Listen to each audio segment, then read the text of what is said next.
Well, first of all, congratulations on setting a real goal that matters to you, because it's not just about the weight, it's about how you're going to feel, right?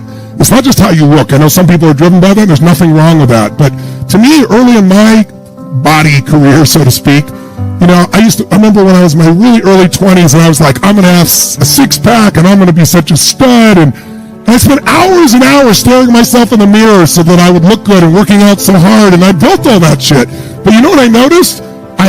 Bending down, I hurt my back to pick something up.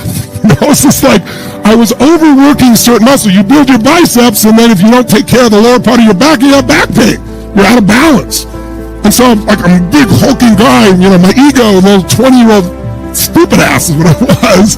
And so one day I was like hurting so much, and I was like, man, I work out so hard. How come I'm in pain all the time? I'm always getting injured. I was like, well, because I'm overtraining to try to create these super goals, and when I get there, what do I got? I can look at myself and I can be proud of myself. Nothing wrong with that. But I thought my highest priority is energy, because energy is the source of life. That's why I wanted to do this little session for you this morning. Energy is what makes a relationship go. Without energy, you're not going to have passion in your relationship. You're just too tired. You barely make it through the day. Without energy, you can't be a great parent. Without energy, you can't run a great business, or more than one. Without energy, you're not going to earn what you really deserve. So I decided I want to have more energy than any human could imagine, and so I started studying everything I could possibly do to create energy, which includes muscle development and strength, but all of it in balance. So I love that you're going for the physical goal, whatever the poundage is that you want to change, but let's make sure you do it healthfully. And what you're going to do at the event is a whole day on this. So we're going to go through every tool that can make that change. Plus, we do this process called the Dickens pattern. It's one of the most powerful parts of the 4 days. It's about 4 hours long. It is an incredibly intense process and incredibly enjoyable. But what we're going to do is find out what's stopping you. Because let's be honest, how many of you out there have some beliefs that limit you, and you know better, like they're not really true, but they still get you emotionally and stop you? Who's got some of these out there? Raise your hand if you say I. Say I. I think your purpose continues to expand. When I became a father overnight to 3 children, because I adopted them when a young man on the way, that changed my sense of purpose. It added to it, right?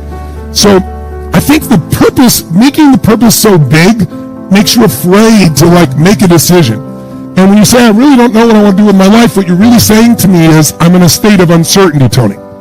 And so sitting at home and trying to deal with this in a state of uncertainty is not going to get you there. So what you need is to train yourself with certainty. It's like when you think of a Michael Jordan or a LeBron James or any great athlete, when they stand and they walk towards you, you can just feel that sense of certainty. When somebody hands them the ball, you can sense their absolute certainty it's going to go in. Even if it doesn't, they're certain it's going to. Certainty is the core of leadership. Right? It's all hell's breaking loose, and people are like, oh my God, what do I do? And you look at the leader and they go, I don't know, what do you think? It doesn't inspire confidence. But if everybody's freaking out and and it's not BS, you say, move, I'll handle it. And everybody goes, holy shit, that's somebody I want to do business with. That's somebody I want to work with, because they can feel it. But certainty is a habit, and so is doubt and uncertainty.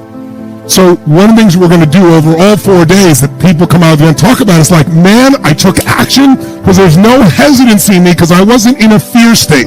A fear state is an uncertain state, isn't it? Versus knowing. But see, the thing we got to realize is we got to control our physiology. So throughout this day, as last time, I want you to remember to live at level 10. You remember what that means? Living at level 10 means what you got to do is ask yourself on a scale from 0 to 10, where's my level of energy? 0 is dead, 10 is unstoppable. Which level is going to allow you to get more out of this weekend? Which one? 10, without a doubt. If nothing else happens from you coming to these fortune programs, but every time you get here, you demand from yourself for 4 days to live at level 10. You think you might develop a little stronger emotional muscle, yes or no? And pretty soon what used to be hard to do, like demanding 10, is the way you live. It's easy. It's like you can lift that weight easy, no problem. And now you go home and you live at that level. Does that impact your patience, yes or no? Does that impact each other in the office, yes or no? Does it impact your home life? Does that impact those ecstasy ideas we had about the relationship at home? Yes. See, if you're level 10 every time with your personal relationship, would that enhance it, yes or no? So how do you determine whether you're at 10 or not? You decide to go there, and the way you decide to go there is you got to ask yourself on a regular basis, where am I? See, I found the more you measure something, the better it gets. But if you don't measure it, you're not going to do well. If you set a goal on New Year's Eve and then you check next New Year's, you're in trouble. Because you had one correction. It was at the end of the year, it was too late. Once a month, you got a better chance. Once a week, you can really have it. Once a day, you won't have a bad year, you won't have a bad month. The worst you have is a bad day. The more we measure, the better we get. So what we've got to do is ask ourselves, where are we on a scale from 0 to 10? Where are you right now on a scale from 0 to 10? Say it right now like you would if you're at level 10. So in the experience of looking to make those changes and looking at how to change, same thing in relationships, couples that are gone, the films that I wanted to make with Chloe, I said, let's not make films with couples that have troubles.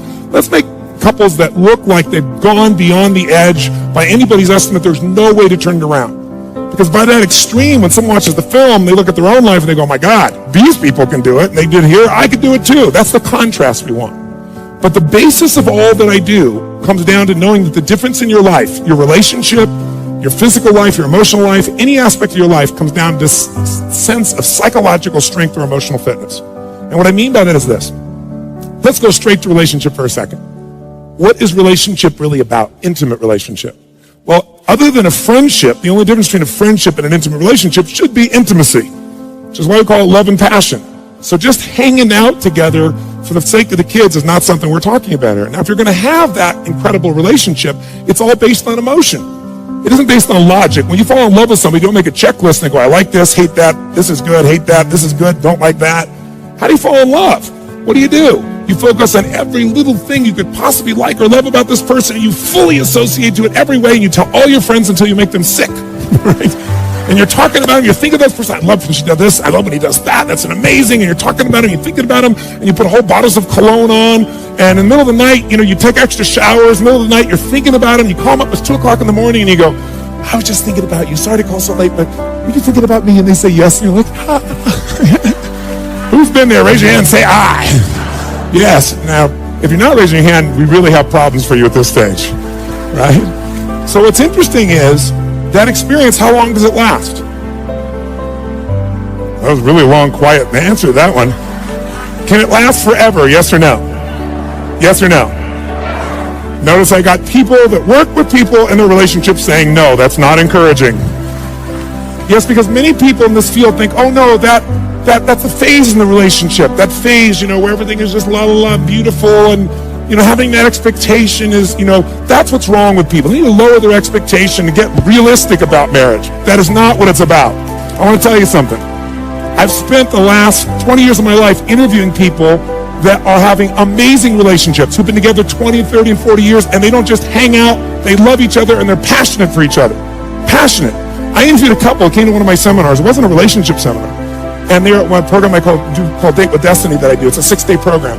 And for 5 days in a row, this couple sat in the front row. He was 92 years old. She is 89. And they were playing so full out. I mean, so full out. Because my seminars are not about just sitting and listening. We do stuff. But during any break or sense of a break, they were touching each other, holding each other, and it was getting out of control. It was like, get a room. And so, it was really tough, and they kept being in the front row. I was a little distracted here, So finally I stopped everything I was doing, and I said, I want to interview you two. Come up here on stage. And I brought them up stage, got 2 chairs, and I said, I want to understand something. I said, you guys have been married how many years? 52 years. That's amazing. Now, clearly you love each other, but it appears you also love each other. And they said, oh yes. And I said, you guys seem to have a lot.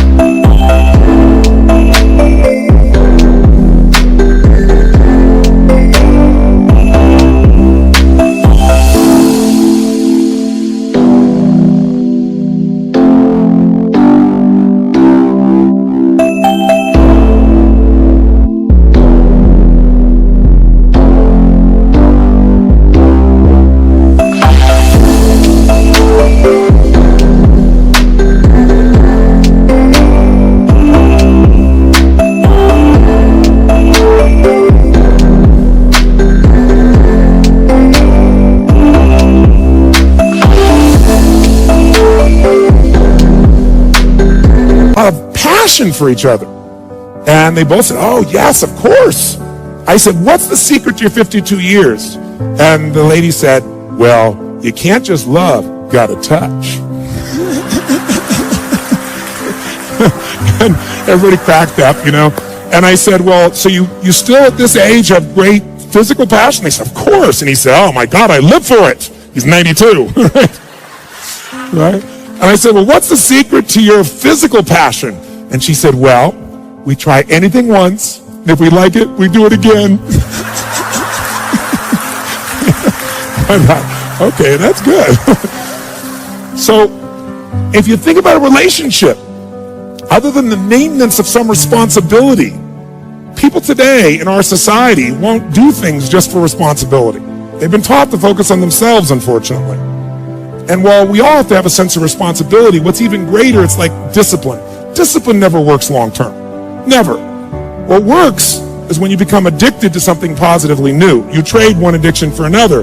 When you shift from having to doing something to wanting to do something. So our focus is how to make that happen.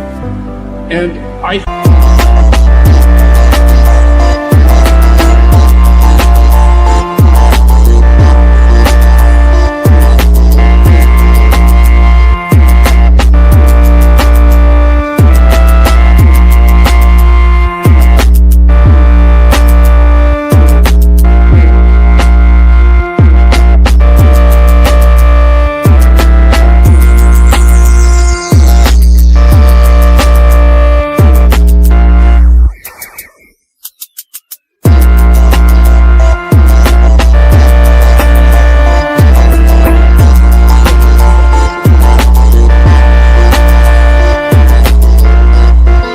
think that it's a mistake to underestimate the importance of that, because I don't think that you can live a life of sufficient profundity to protect yourself from being corrupted by suffering malevolence without adopting a responsibility that's commensurate with that set of ideas.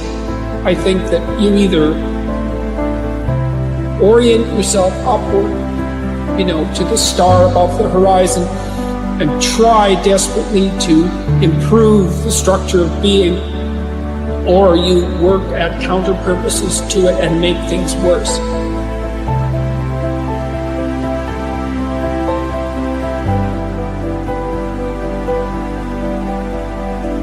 And yes, love is the answer, love is the key, but if you can't love yourself, how can you ever love? And loving yourself, what does that even mean? Like massages and selfies and that sort of thing?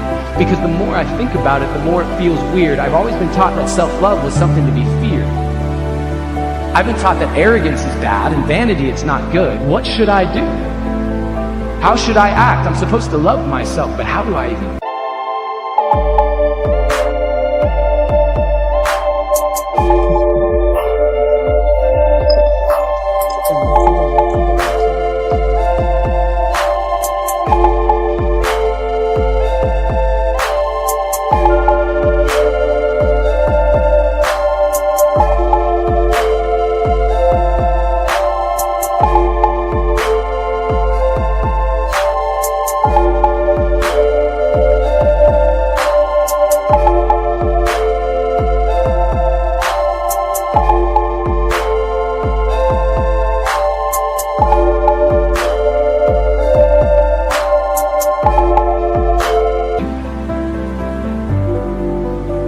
Every ideal is a judge, and that makes perfect sense, because an ideal is something to which you aspire, and the gap between you and that ideal, if it's your ideal, is felt as judgment. And so that's one of the reasons people are very afraid to have an ideal. That's why I wrote Do Not Hide Things in the Fog. It's like, well, you should lay out an ideal, you should pursue an ideal. Why wouldn't you? Well, when you make your ideal explicit, it turns into your judge. Well, then you can listen to that judge and move forward and transform. What happens within you if it's determined by somebody else? This is the worst form of slavery. And the stronger the emotion we feel to some circumstance in our life, the more we pay attention to it. And where we place our attention is where we place our energy. So we're giving our life force, we're giving our power away to that circumstance.